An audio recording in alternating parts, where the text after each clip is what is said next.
Assalamualaikum warahmatullahi wabarakatuh. Nama saya Edi Rianto.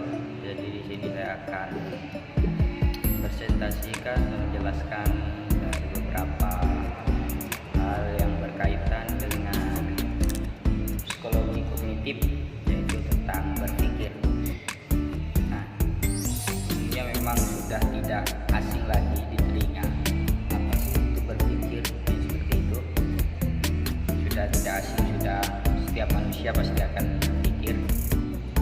Nah, berpikir adalah proses dinamis di mana individu bertindak aktif dalam menghadapi hal-hal yang bersifat abstrak. Pada proses berpikir,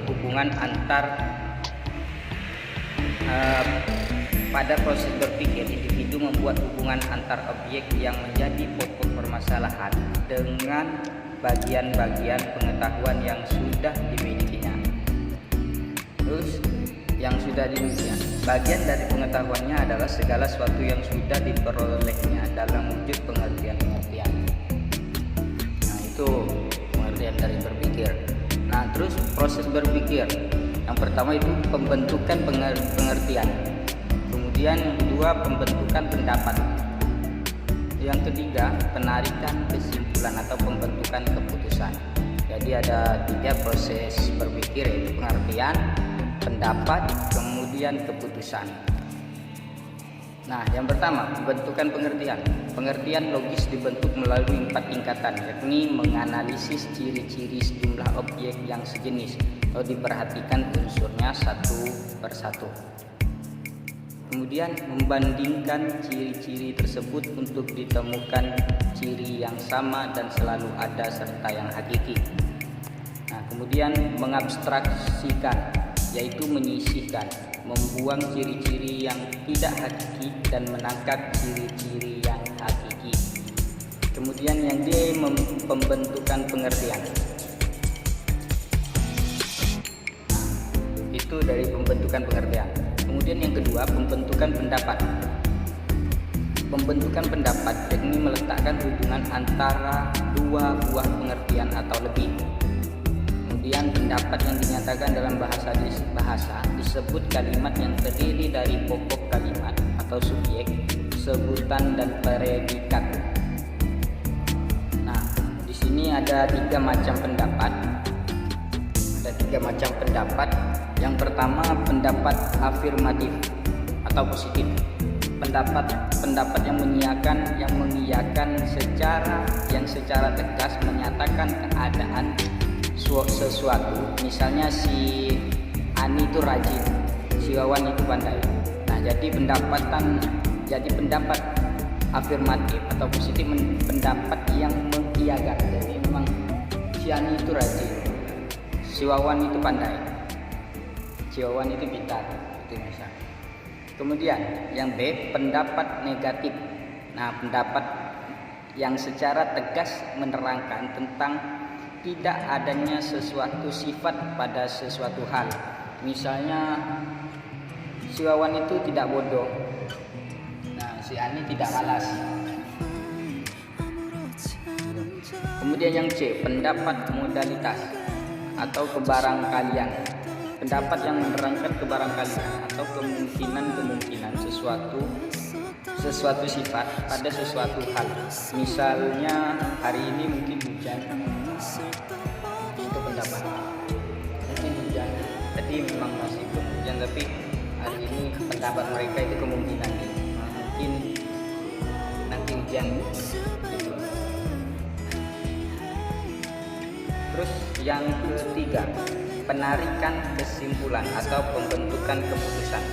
Nah, keputusan di sini, pembentukan keputusan itu dibagi menjadi 3. Pertama, keputusan induktif. Keputusan yang diambil dari pendapat-pendapat khusus menuju ke satu pendapat umum. Contohnya, tembaga, besi, perak dipanaskan memuai, jadi semua logam dipanaskan memuai. Nah, kemudian yang B, keputusan deduktif. Keputusan yang ditarik dari hal umum ke khusus. Misalnya semua logam dipanaskan memuai. besi adalah logam, jadi besi dipanaskan memuai. Yang C, keputusan analogis. Keputusan diperoleh dengan jalan membandingkan atau menyesuaikan dengan pendapat-pendapat khusus yang telah ada. Contoh, Toto anak pandai naik kelas. Titik anak pandai naik kelas. Jadi Wawan anak yang pandai itu tentu naik kelas. Kemudian tiba-tiba berpikir.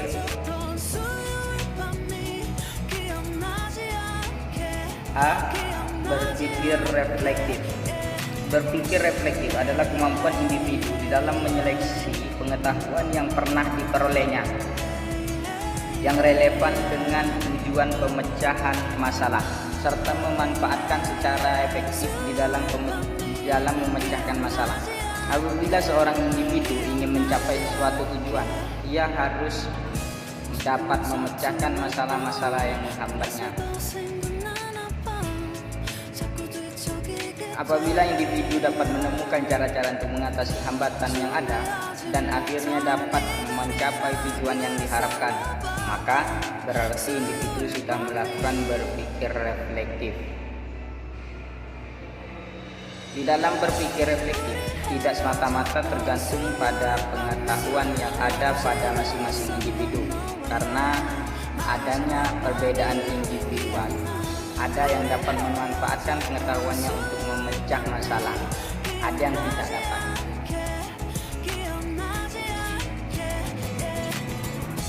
Terus berpikir menurut Skinner. Berpikir menurut Skinner ini tergantung dua hal. Yang pertama, kompleksitas problemnya. Yang kedua, individu GBS. Berdasarkan dua hal tersebut, taraf berpikir dibedakan. Yang pertama, taraf binatang. Nah, taraf binatang dibedakan menjadi yang A itu instinktif, digunakan untuk memecahkan masalah yang sederhana dan bersifat survival, bersifat universal. Cara memecahkan masalahnya dari generasi ke generasi, ontogenetis, tidak termodifikasi. Yang B, trial and error, cara coba-coba. Terus yang C, insight, tahu hubungan antara fasilitas dengan pemecahan masalah.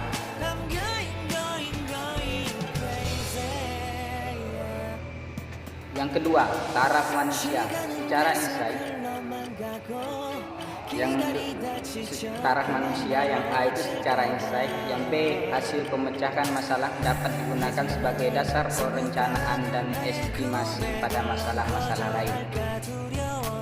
Nah, kemudian langkah-langkah berpikir reflektif. Di sini langkah-langkah berpikir reflektif ada 6. Yang pertama, individu merasakan adanya suatu problem. Yang kedua, individu mengerti problemnya dan dapat menegaskan permasalahannya. Yang ketiga, mengajukan kemungkinan pemecahannya atau hipotesis. Yang keempat, mengumpulkan informasi untuk dianalisis. Yang kelima, mengambil kesimpulan atau hipotesis diterima atau tidaknya. Yang keenam, mengadakan generalisasi. Itu langkah-langkah berpikir reflektif. Kemudian yang B, berpikir kreatif. Nah, di sini dalam berpikir kreatif, orang berusaha memutuskan ide-ide atau kreasi atau berusaha menimbulkan inspirasi. Nah, berpikir kreatif diikuti 3 tahap. Yang pertama, tahap persiapan atau pengumpulan bahan. Yang kedua, tahap inkubasi. Yang ketiga, tahap insight. Baik, mungkin hanya itu saja yang dapat saya sampaikan. Mudah-mudahan bermanfaat dan diterima. Akhiran dari saya, wallahul muwaffiq ila aqwamit thoriq. Wassalamualaikum warahmatullahi wabarakatuh.